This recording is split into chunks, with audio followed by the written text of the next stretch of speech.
Welcome to Hafiz kitchen. இன்றைக்கி டேஸ்ட்டான நாட்டுக்கோழி பிரியாணி எப்படி செய்யுதுன்னு பார்க்கலாம். அதுக்கு ஒரு குக்கரில் நாட்டுக்கோழியை சேர்த்துக்கோங்க. அது கூடவே ஸ்பைசஸ் ஆட் பண்ணிக்கோங்க.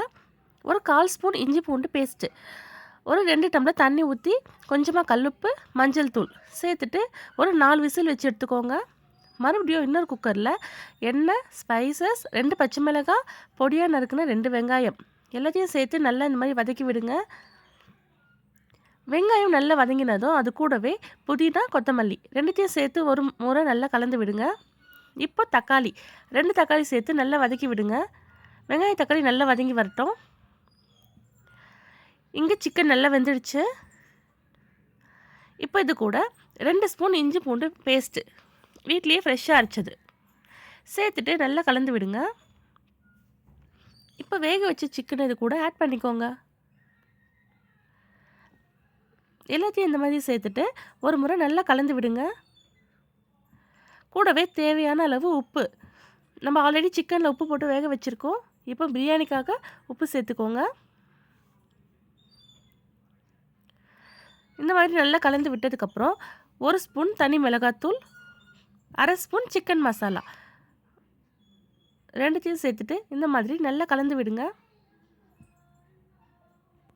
இந்த மாதிரி நல்லா கலந்து விட்டுக்கோங்க. மசாலா எல்லாம் சிக்கன் கூட சேர்ந்துடும். இப்போ தண்ணி 1 டம்ளர் தண்ணி சேர்த்துக்கோங்க. பாஸ்மதி அரிசி 1 டம்ளர் எடுத்து 10 நிமிஷம் ஊற வச்சுருக்கேன். 1 டம்ளர் அரிசிக்கு 1 டம்ளர் தண்ணி. நான் சிக்கன் வேக வச்சு தண்ணி ஆட் பண்ணியிருக்கேன். இப்போ அரிசியை இந்த மாதிரி சேர்த்துக்கோங்க. சேர்த்துட்டு ரொம்ப கலரக்கூடாது, இந்த மாதிரி லைட்டாக கலந்து விடுங்க. இந்த மாதிரி கலந்து விட்டு மூடி போட்டு ஒரு 3 விசில், மூடி போட்டு 2 விசில் வச்சு எடுத்துக்கோங்க. இப்போ ப்ரெஷர் எல்லாம் போயிடுச்சு. ரைஸ் எல்லாம் உடையாமல் சூப்பராக டேஸ்ட்டாக நம்மளோட நாட்டுக்கோழி பிரியாணி ரெடி. செம்மையாக இருக்குது பார்க்கவே. சூப்பரான நாட்டுக்கோழி பிரியாணி குக்கரில் அரிசி உடையாமல் இந்த மாதிரி சூப்பராக வந்திருக்கு பிரியாணி. நல்லா டேஸ்ட்டாகவும் இருந்தது. கண்டிப்பாக நீங்களும் ட்ரை பண்ணி பாருங்கள். மறக்காமல் லைக் பண்ணுங்கள், ஷேர் பண்ணுங்கள், சப்ஸ்கிரைப் பண்ணுங்கள்.